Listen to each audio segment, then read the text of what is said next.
Welcome back to the PFC podcast. The views and opinions you are about to hear are the speakers and do not necessarily reflect those of anyone else. Now on to the podcast. Welcome back to the PFC podcast. This is Dennis, and today I am with Jamie. How are you doing today? Doing great. Glad to be here, Dennis. All right. So just jumping into it today, I want to talk about tourniquet conversion. We got conflicts all over the world. Another one just kicked off a day ago in Israel. And I promise you, tourniquets and tourniquet conversion going to be important. So if we could, just starting off, what is the difference between tourniquet conversion and tourniquet replacement? Yeah, Dennis, this is an important distinction right up front. Conversion is essentially you're making positive efforts either because you controlled hemorrhage or you determine that the tourniquet isn't necessary to actually remove that tourniquet, right? Convert it to some other type of hemorrhage control. That could be a direct pressure dressing. It could be you've achieved vascular hemostasis by surgical means. But in other words, you have found a way to control that bleeding, or the bleeding doesn't need to be controlled with a tourniquet anymore. Okay. Could that also be you bought a shitty tourniquet from Amazon and it's failing, and now you're replacing it with something that's actually effective? Sure. Yeah. So replacement. Yeah. So getting to the point of replacement is something's gone wrong with your tourniquet, or you're making an effort to put a tourniquet that's either going to do a better job or save you some tissue. Because again, the mantra under care, under fire is high and tight. And so you're going to have a lot of really strong people putting tourniquets on really high. And those bleeds might be amenable to a tourniquet that's closer in proximity to the actual wound or the source of bleeding. So save your patient some tissue, and you're going to replace that tourniquet with one that's more proximal or closer to the injury. Yep. Perfect. Just make sure, you have to visualize that injury. It's getting colder now, so people are going to start wearing more and more layers of clothing. Get underneath there, find where the actual injury is, and then just go a couple inches, 2-3 inches above that. Correct. Great point, Dennis. Cool. But getting into actual tourniquet conversion, so we've done the care under fire thing. Hopefully we've done some kind of tourniquet replacement where we've gotten it to the skin, a few inches above the injury. Now some time has passed. Hopefully we've gotten the patient away from the X, and now it's time to actually think about conversion. So the guidelines are pretty vague when it comes to that. It says less than 2 hours, or if the operational environment allows, which I got to be honest, when there's gunshots going off or explosions happening in my vicinity, I can constantly justify pushing that longer and longer and longer. Why do I need to? When do I need to convert this tourniquet? Like, he's stopped bleeding. I've essentially saved his life. Right. So the spirit of the T-TRIC guidelines always goes back to the tactical situation. Are you in an environment where you're creating further risk to yourself and your patient? So implied in your question is we are now in an environment maybe with better lights, better environmental controls where I can really expose the patient. I can see what I'm dealing with. And I've provided for that hemorrhage control by other means. Now's the time to convert that tourniquet. That's what the guidelines are talking about when they say, based on your tactical situation or as the operational situation allows. Really, what I want people to take away is you need to be pushing for that as soon as you have resuscitated that patient. Now, what does that mean? The goals of resuscitation in a patient that's had tourniquets placed for reason of hemorrhage or bleeding and shock is a potential, is your goal is at some point that patient's going to need surgical management, or we want to try and replace that blood loss at a bare minimum. So resuscitation is key. As you're thinking about converting that tourniquet, the very first question you should ask is my patient resuscitated? The answer to those questions lies in is that patient warm and non-coagulopathic? Have you restored volume and the ability to get oxygen to those tissues? If you can answer yes to those questions, which you really should after about 30 minutes. We can go into that in a little bit. But after 30 minutes, you had best be thinking about tourniquet conversion, because after 30 minutes, you probably should have blood products on board. Does that make sense? It 100% does. What goals for resuscitation? Because, there's kind of the combat ones, like, well, he's got a radial pulse. Is mentating a little bit better than what he was before I gave him, a butt ton of ketamine to control my own heart rate. Or kind of the ICU thing of like, well, his urine output is 30 to 50 an hour. Tissue oxygenation is up, all those, finer endpoints, but on the battlefield, I don't have those. At best I got a manual blood pressure cuff and my fingers. Yeah. So great. What I love about this is the spirit of looking at the whole patient. So again, implied in this question is you've achieved a security. So you're in a secure environment or a semi-secure environment where you have some time to really assess your patient. What we're looking for is all those measures you just said, Dennis. We're looking for, is the patient still shocky? Do they have poor perfusion? Are they cool and clammy? Are they not mentating well? Well, that's not a resuscitated patient. I'm not going to have time to look at urine output, right? But I can look at their skin, and I'm fairly familiar with my patient's progression by looking at their skin, and that's something I can appreciate over the course of that 30 minutes, hour, 90 minutes. Are they getting better peripheral perfusion better? Ideally, you throw that blood pressure cuff on and you got a systolic above 90. Now, there's a lot of discussion in the guidelines on this. 90, 100, 110 millimeters of mercury for systolic for goals before converting. What I would say is don't get wrapped around the axle on those numbers. This is cutting edge medicine, right? On PFC, we're in an austere environment. Here's why. If you're in a hospital with bright lights and a blood bank, absolutely, those numbers apply to you. But if you're in a field environment where you have very limited blood supply, and you're likely going to be triaging that blood between multiple patients, I just need you to get that patient to a level where they're fairly well resuscitated, where they're survivable, and we're not going to have further bleeding. So you may not get to a full 90 millimeters of mercury, but you've got hemorrhage control. You've got a warm patient who's not coagulopathic. They're not continuing to bleed. Those are really what I want you to think when we think of austere damage control resuscitation. I want to give blood to the point where I've improved the clinical stability and thus survival of my patient. Colonel Shackelford's great publication in JAMA 2016 reminds us all you got 30 minutes to do that, to get your blood on board for it to really make a difference in mortality. Now, again, that was packed cells in that article, but we do know that sooner is better for whole blood as well, whether that's cold or fresh warm. But bottom line, have that 30 minutes in mind for your resuscitation goal. And then in that next 30 minutes, you best be thinking about converting that tourniquet, because your patient should be fairly resuscitated at that point. Okay. So the 2-hour mark, I got to be honest, it sounds a little bit arbitrary, like exactly 2 hours. So what is happening? I put the tourniquet on, the bleeding has stopped. Essentially the dangerous part is past, right? Bleeding to death. What is happening, physiologically? Why do they say 2 hours? What's dangerous is building up? Yeah, so let's talk science on this one, Dennis. Where do we think that 2 hours came from? So first off, a tilt of the hat to John Craig. For those who don't know, this is the father of evidence-based tourniquet medicine. So Dr. Craig, well over 200 publications on tourniquets.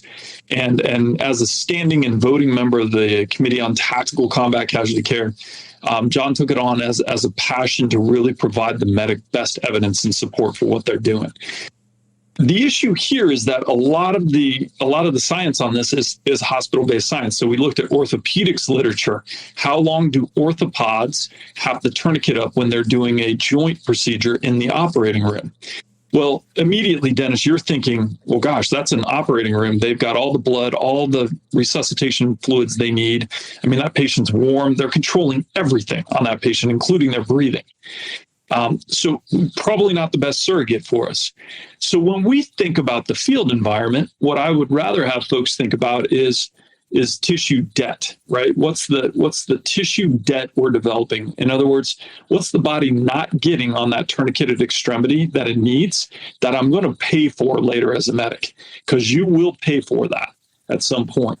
So don't kick your own butt, right? Get that tourniquet down as soon as you can, so you're reducing that metabolic load, the acidosis, the hyperkalemia, the electrolyte abnormalities, all those metabolic waste products that occur in tissue when it's not getting good blood flow. So that's the why. Now, the 2 hours, again, we can go back to World War II literature. And when tourniquets were being used very effectively, Wolf and Atkins is a great Google search. So for the listeners, Google 2 Army surgeons in 1944 or 45 published a case series on their patients that arrived at their surgical facility far forward in northern Italy. And they found that they were able to save limbs up to 6 hours of tourniquet time. Important caveat here. Those patients were cooler because, again, you're in the northern Italian Alps. These patients had longer transport times. And so oftentimes they would arrive with long tourniquet times, but the extremity was cool. Notice I say not frozen, but cool. We are not recommending that people intentionally cool limbs for long tourniquet time. We don't know. That study is yet to be done. I think the Institute of Surgical Research was actually looking at that study. Can we cool limbs to prolong tourniquet time? Until that study happens, 2 hours is absolutely your threshold, because at that point, you're creating metabolic disaster that you don't have the tools to deal with in the field. Sure, keep that tourniquet on for 3, 4, 5 hours, but be prepared for the consequences when you do, because they're going to be big. Yep. And what I love telling the students, and they hate hearing, you're going to pay for everything you do or fail to do. And Correct. So what you've done kind of in haste initially, you're going to pay for later on. So, you sold me. I'm going to convert my tourniquet. How actually do I need to get this done? Yeah, Dennis, how come you didn't ask me, like, do I do a quarter turn on the windlass every 5 seconds? Yeah. How come this isn't protocolized? Or I have medics ask all the time, well, I heard you need to do a half turn, reassess, do another half turn. And then I've had some medics say, just windlass loose and be prepared and watch the limb and see what happens. What's the right answer? Yep. Yes. Yes is the right answer. Anytime we've got that much diversity of opinion in medicine, it tells us that we lack the evidence to really definitively say one way or the other is right. I am not personally aware of any literature that's compared or evaluated, either in a prospective fashion or retrospectively, tourniquet conversion techniques. In other words, what's the best way to take down a tourniquet? We have a lot of case reports of how to do that. And so what I would tell folks is be less worried about the how on the widget and be more worried about your patient. So whichever way you choose to reduce that tourniquet or take it down or take it off, one, look at your patient. Be less worried about what type of tourniquet, how you're doing the tourniquet, how many turns on the windlass. Look at how your patient's doing. Are they resuscitated? Do you have means for primary and alternate control of hemorrhage if they start bleeding again on that extremity? Obviously, you can re-tourniquet it if you want, but that sort of defeats the point of why you're trying to convert and why you're trying to get it off. And then, most importantly, as you take that tourniquet off, be prepared for, especially if tourniquet time's prolonged 2 hours or longer, be prepared for that reperfusion injury, which is all those metabolic waste products getting back to the patient. Yeah. And I would say, just from experience, those problems that will ensue do not happen quickly. Strangely enough, they seem to take long enough that you start to feel confident about what you've done, and then they start coming in. So being prepared, things like calcium, things like just having more hemorrhage control things available, monitoring that patient constantly. I find that if I have done all those things, then everything seems to go well for me and my patient. But it's the moment that I don't have those things prepared, that's when the badness starts happening. Yeah, well said. Chance favors the prepared mind, right? Yeah. The other thing, Dennis, is we have a huge knowledge canyon or a knowledge divide here. In that, think about how many people are trained to apply tourniquets right now and how confident, right? So there's a huge confidence gap, really, if we want to use a term. It's a confidence gap. We've got a huge portion of our military population that is confident and even eager to throw a tourniquet on. How many people do we have that share that same level of confidence for reducing or converting that tourniquet and taking it off? I would say probably far less. So really, this puts a lot of pressure on our medics and our corpsmen to look at, okay, have I met the parameters? Can I take this tourniquet down? Was it even appropriately placed? You used a great term earlier, hasty, right? Great, throw that hasty tourniquet on, but the implication is there at some point we're going to be not hasty and we're going to be deliberate about our medicine. Yeah, absolutely. And I would even caveat like the providers that are going to be at the aid stations. If you've trained over 20 years, throw a tourniquet on it, throw a tourniquet on it. That's the patient that's going to arrive. And you're going to have to start doing lots and lots and lots of tourniquet conversions, which are not easy. Not easy at all. And they are all going to require some kind of resources and time management in order to get these things done. So I would caution providers or senior medics or whomever that are doing training, give the training model that is appropriate to do this intervention, not just kind of the whitewash of just throw a tourniquet on it, it's good, move on. Great point. You're going to pay for that. You're going to pay for that. That's exactly it. You're stuck with the physiology you've created. Unlike, at the peak of the war and the global war on terror, I could throw as many tourniquets on as I wanted because you know whose problem that was going to be? Somebody in the operation, right? It's going to be the trauma team's problem. And they've got a whole team. They've got bright lights and cold steel to deal with those issues. And all of our patients were in those operating rooms to have those tourniquets taken down in a controlled setting. Well, that may not be the case. And if you're listening to this podcast, that's you, right? Our listeners, folks that won't have the bright lights and cold steel always readily available. So these are great points you're making. Yeah. So, we extended times on tourniquets. It's going to be inevitable. We're talking about Ukraine, bombardments that are lasting 4 hours, 6 hours until they can get the guy off the X. It's going to happen. Okay. What kind of things, now that I want to do this tourniquet conversion, whether that because I'm receiving a patient, it's been on there for a long time, whether that be operationally, it's taken a long time to get the patient to that place, that we can now do this procedure. What do I need to watch out for? Yeah, great question. So this is where we have a blending of the science and sort of our expert opinion. And what I would say is, once you get beyond that 4 hour range, we're really on shaky ground when it comes to the literature in terms of recommendations and what you need and what you have to do. I will say as a surrogate, we've looked at rhabdomyolysis. We've looked at other forms of acute kidney injury as it pertains to you're going to open that tourniquet up and you're going to flood the kidneys with some pretty bad stuff. That includes myoglobin from the crushed tissue. So a lot of people ask, well, isn't crush injury just a surrogate for a tourniquet conversion? And when you get out to those 4-6 hour marks, yeah, it probably is, Dennis. And you'll recall early in the days of prolonged field care, that was one of the things we wanted the joint trauma system and the surgical researchers to look at was, well, we're looking at crush because, yeah, crush happens in our population. They get pinned under vehicles and so forth. But we also want to think about it just in case, what if you do have prolonged tourniquet time and it's like that person that's crushed under a collapsed building and is stuck there for 6, 10, 12 hours? I think the big thing is you need to think at this point, number one, is the limb even salvageable at that point? So you need, as the medic and then the patient, need to be medically prepared for the fact and mentally prepared that that limb may not be salvageable once you get in that 4-6 hour or longer range.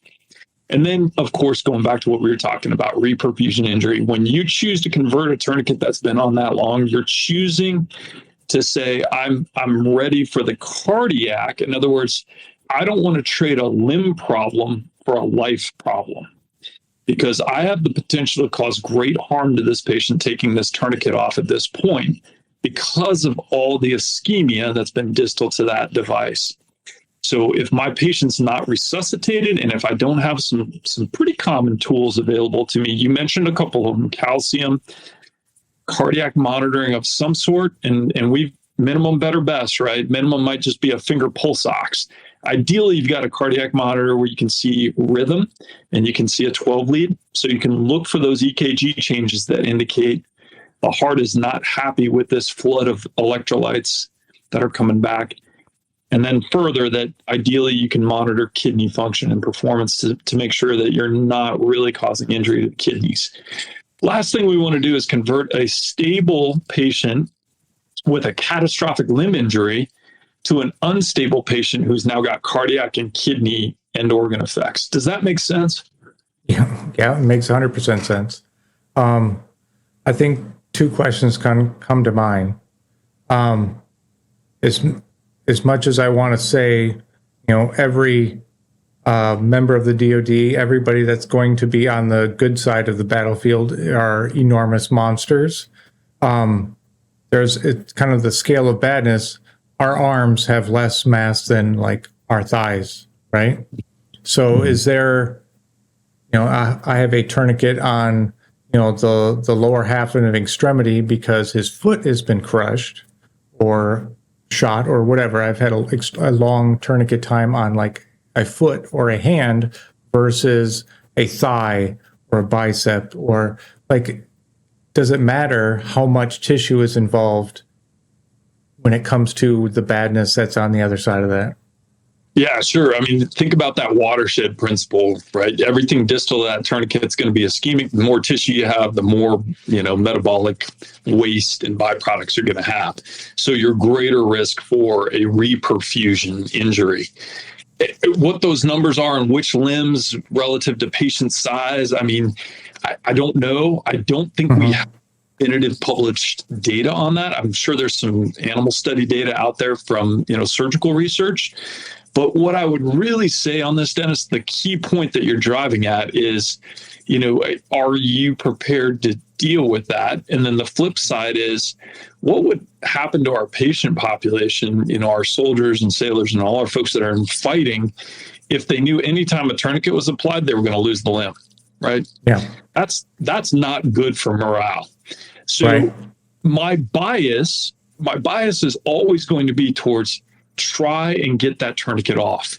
Let's try and salvage the limb. Let's do the absolute best we can to get distal hemorrhage control and get that tourniquet off and salvage the limb. Let's give that limb the best chance we can while not risking the patient's life.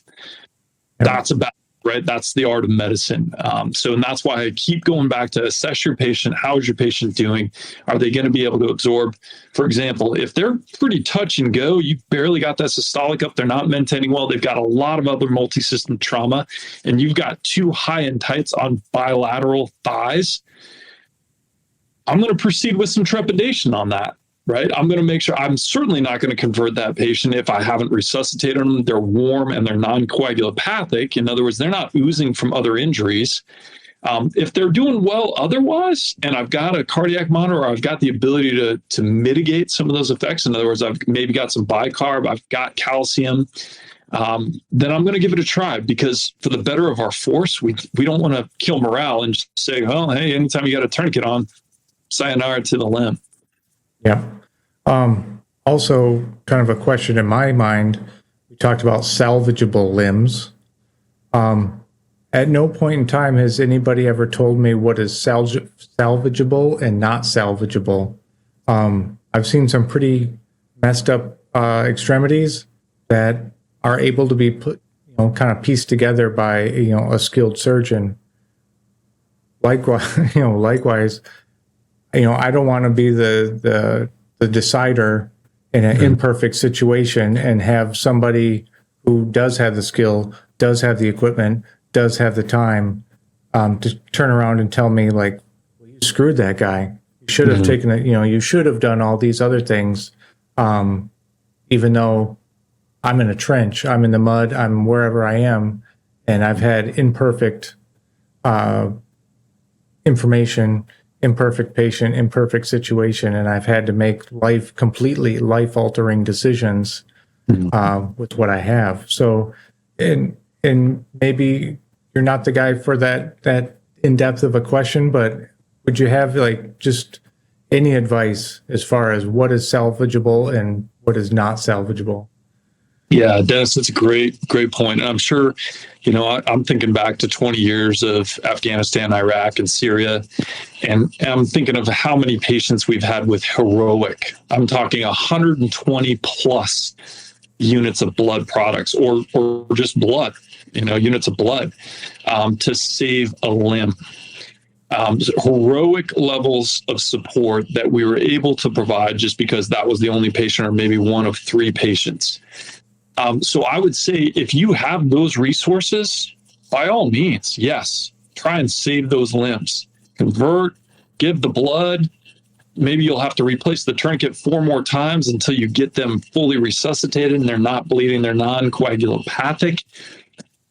But that's a problem of those who have a lot of resources, right? For those of us that have limited resources, we may only have 4 units or 6 units of cold chain stored whole blood. I've already depleted my walking blood bank. I can't get 6 more units of warm blood into this patient. At that point, it's a typical medic triage decision, and it is a terrible one. Can I continue to give blood products and offer some perfusion to this limb that may or may not survive?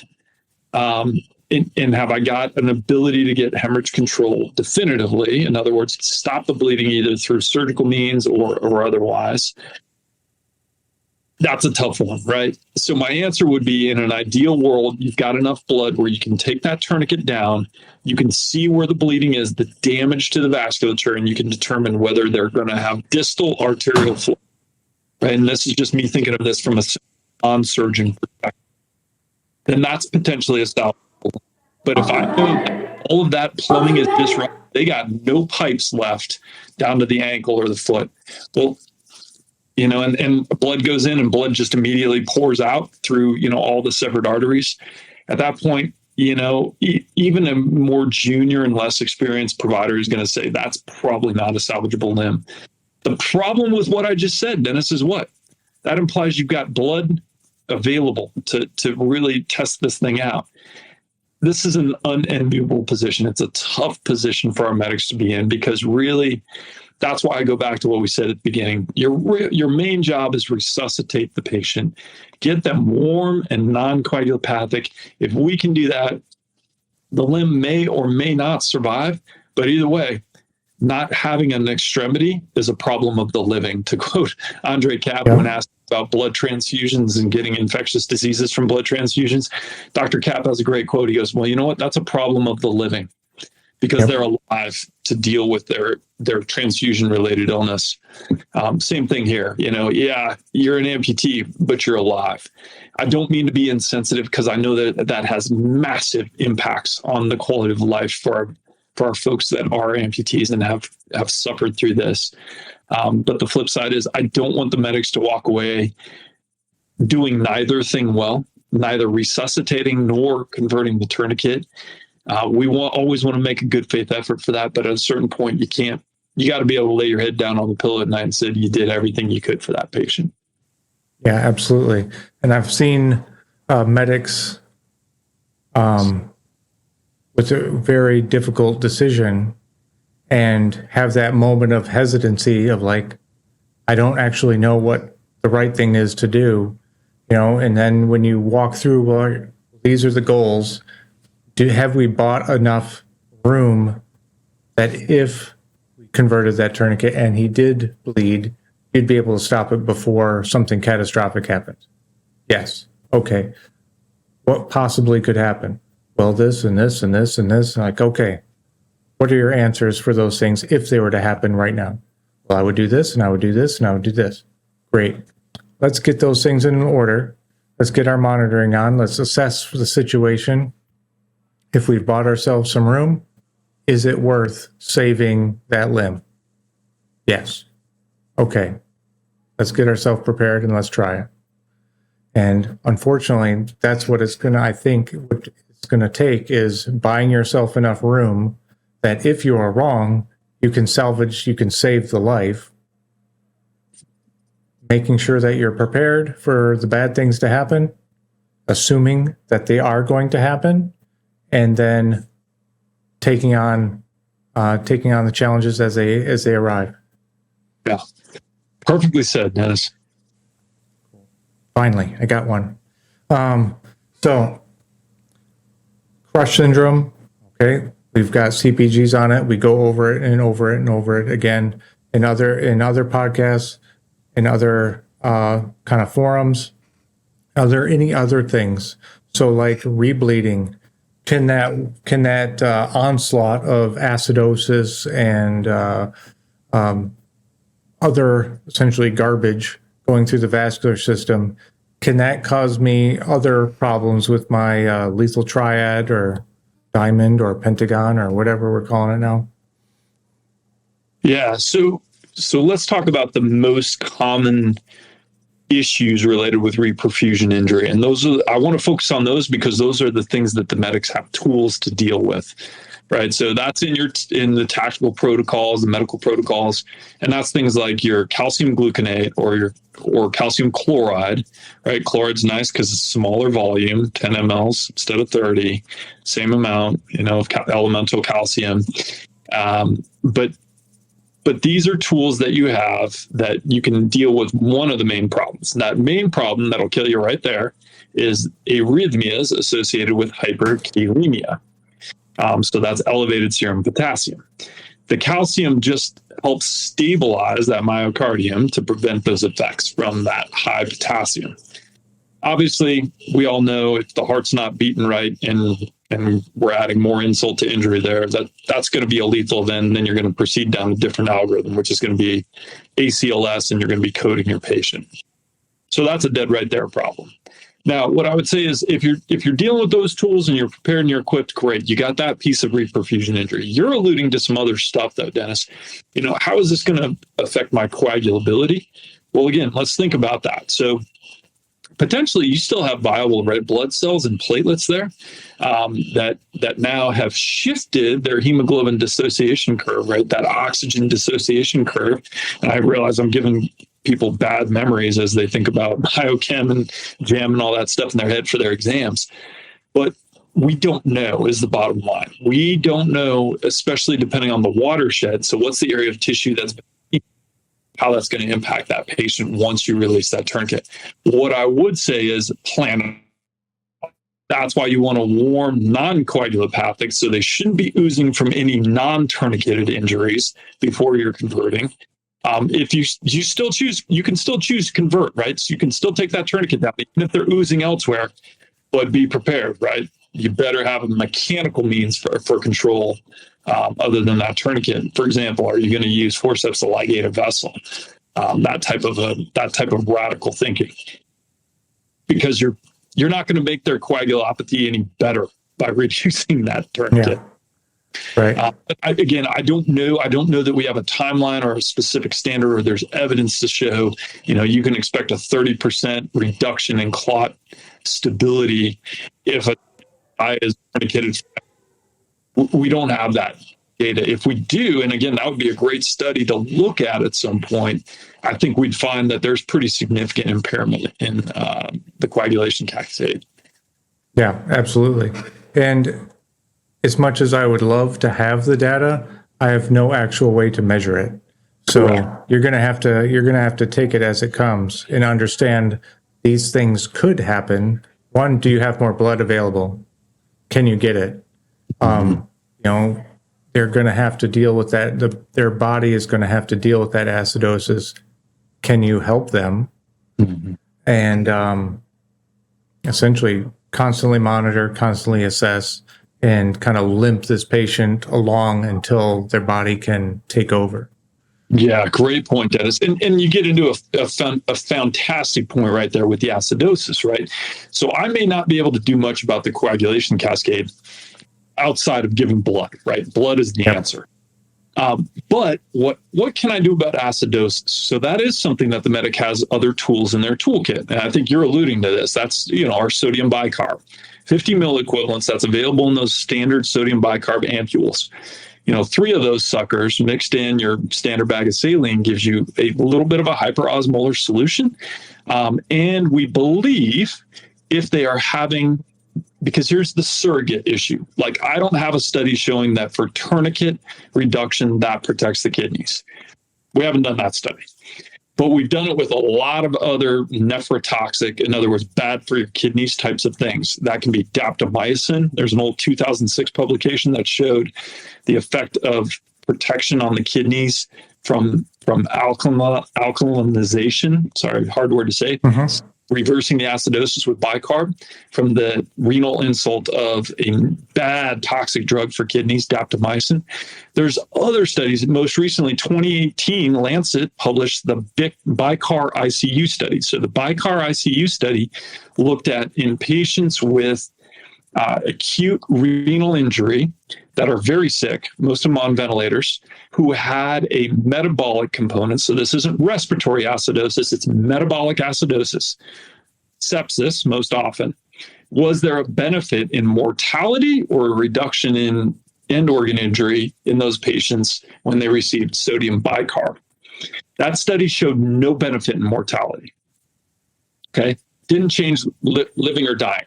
Now, keep in mind, these are sick patients. What it did show was a benefit in end impact on the kidneys for those patients that had acute kidney injury. So when we think about our shock patient on the battlefield who's had a tourniquet applied, and then we're going to take that tourniquet down and jam them with a bunch of myoglobin, broken down muscle tissue and cells, that myoglobin component is the renal toxic component.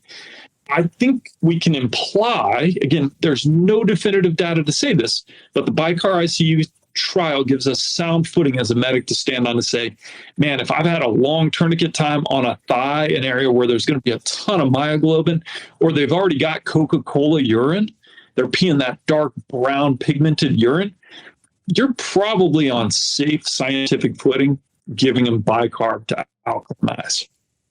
Yep. No, it makes sense.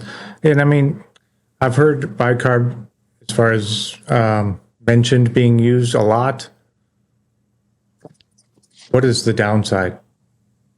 I give them some bicarb and nothing happens. Yeah. So remember, first do no harm. So anytime we're throwing a drug, we got to know what the potential adverse events are.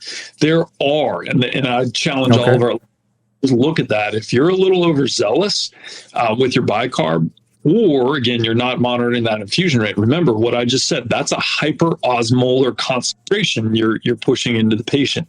So that's going to take volume from cells and put it into the intravascular volume.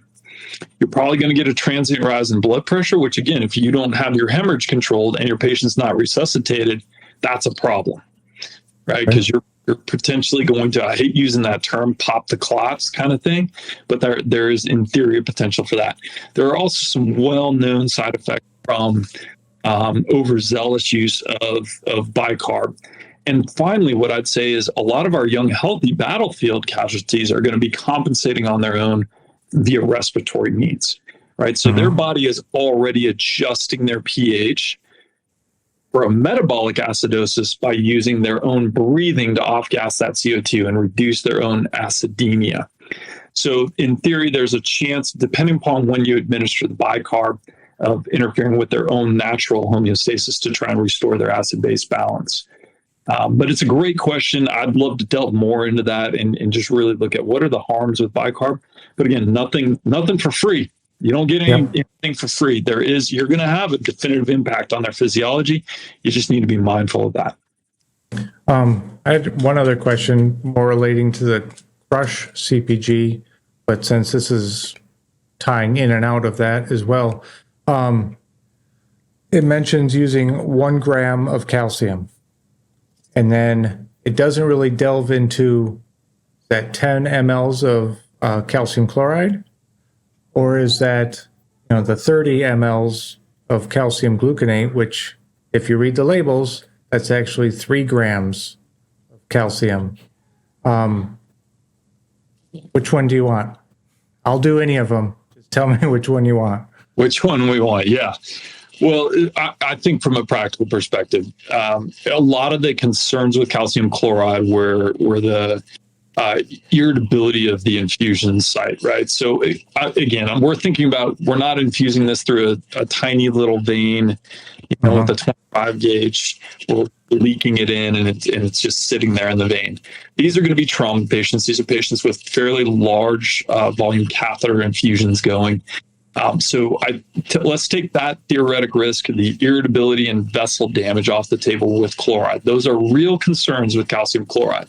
But in our setting where we're really looking at big infusion in a trauma patient, I think those concerns are overstated, and that's been put to bed. So for bang for your buck for elemental calcium, 10 mLs versus 30, right? Now the TMAP says, right, the old version of the TMAP says do 10 mLs of calcium gluconate, not chloride. Chloride, we got it. 1 gram is 10 mLs of calcium chloride. Now let's switch to calcium gluconate. So that comes in a 30 ml dosing vial, like you said, Dennis. And then the TMAPS tells us just do 10 ml infusion of that. So the implied task is exactly like you said. That gives you the equivalent of 1 gram. This point, I don't know. I'd need to go look at those labels and say definitively for sure. Yeah. I've always been translating it in my head, and you might have just caught me. It could be wrong. I've been thinking 30 mLs is the 1 gram equivalent. But let's check the labels on that one and post that in the show notes. So I know label-wise, just what I have available to me. 10 mLs of calcium chloride, 1 gram. I also get 10 ml vials of calcium gluconate, which say 1 gram, or you can get 30 ml vials of calcium gluconate, which will give you actually 3 grams. You know what I mean? And it's confusing. And that's confusing. Yep. So great principle here, Dennis, always read the label, right? Yes, so absolutely. We write protocols, and sometimes the protocols don't catch up with manufacturer packaging or what the latest vial is. Gosh, remember in the early days of TXA? Remember it came in that glass ampule, so you, in theory, had to have a filtered needle, right, to draw that because it's an ampule. Well, gosh, it wasn't until 4 or 5 years after everybody was using TXA that we started putting it in a plastic vial where you could just draw it normal. Remember that? Yeah. Yes. So there's sadly, I do. Yep. So there's a great example of how the packaging is changing. So this is, again, implied task. Get to know your friendly medical logistics folks or your supply, and take a look at your labels, and then run that by your medical director. As with all things on our podcast, Dennis, all of this is subject to your medical direction and your chain of command. Make sure you're running all this by them. Our hope on this podcast is to continue the conversation, get people to think about alternative methods. But at the end of the day, this still falls under your licensed prescribers to dictate. Yeah. One last question about calcium. Let's say I have just the 10 ml vials of calcium gluconate. Okay. I give said vial to my patient. I'm monitoring him. I have my little, cardiac monitor. It's a 1 lead. I'm trying to do all the things to the best of my ability. It doesn't necessarily work, or I'm not seeing it change from what it was before I converted the tourniquet to back to I was watching it. It was normal. I converted. It's now abnormal. That one 10 ml vial did not push it back to normal. How fast do I need to respond to send more calcium? Yeah, so this also a great area evolving in the studies and the trauma literature, right, Dennis? I think, the answer to this question would have been different 5 years ago. But now that we're, like you were talking about, the lethal pentat or the lethal diamond and including hypocalcemia in that, this was actually discussed at a tactical combat casualty care meeting. Is there really harm in giving calcium to the hemorrhagic shock trauma patient? And the answer generally was no, because we know these patients are typically hypocalcemic upon point of entry to the healthcare system, just due to blood loss and all the coagulation stuff that's going on. So my answer to that would be, I think you'd be on safe ground as a medic to pretty quickly follow that with a second dose of calcium. Again, depending on your patient's condition. What do you think their total blood loss was? Is this a class 3 hemorrhagic shock patient who has massive vitals abnormalities before you started your perfusion? Absolutely. That's a patient I would be thinking about giving 2 or 3 grams of calcium right up front, because you're going there with your blood replacement. You're going to give that blood, and you've already got good protocols saying, hey, after that first unit of blood or with the first unit of blood, get that calcium going. So you're going to be resuscitating these patients. They're getting blood, so you're on safe ground for multiple serial doses of calcium. Yep. Perfect. If you had to give any advice to a young medic going into harm's way when it comes to tourniquet conversion, what advice would you give him or her? Convert, right? If you're in a setting tactically where you're no longer under fire, you're doing tactical field care, resuscitate and convert. I think, Dennis, we've hit that today, why that's so important, both for morale, for the patient's long-term morbidity. There are so many reasons to try and convert, and that's why this podcast is so important. It's that experience and confidence gap we've got right now. Everybody's good at throwing these things on. Not a lot of people are good or confident, at least, at taking them off, taking the tourniquet off. So my challenge and my recommendation to the medics would be prepared, get your equipment, get your hemorrhage control measures, everything ready, and try and convert. Can you imagine a world where every single tourniquet we put on resulted in a lost limb? That's a bad state. Yeah, that's a bad state. Right. So my thought, I know this is a hard part of the medic's job, right? Because they're making a life limb decision. But my challenge to you is be bold, because you want to be able to sleep with yourself after and rest, right? Knowing you've done everything you can for that patient. You lose very little other than a little bit of blood. If you're minding your P's and Q's and you're on your game, you lose very little from attempting to convert. You lose a limb at a minimum if you don't, and potentially a life if you convert too late. Cool. Thank you very much, Jamie. I love being able to chat with you whenever I can. Thanks, Dennis. Great job on the podcast. Keep it up. I appreciate it. That's it for today's podcast. Be sure to go to our website, www.prolongfieldcare.org. Find us on Facebook, YouTube, Instagram. Subscribe and stay on the bleeding edge of combat medicine. This is Dennis for the PFC Podcast. Out. Boy, it's waiting there for you.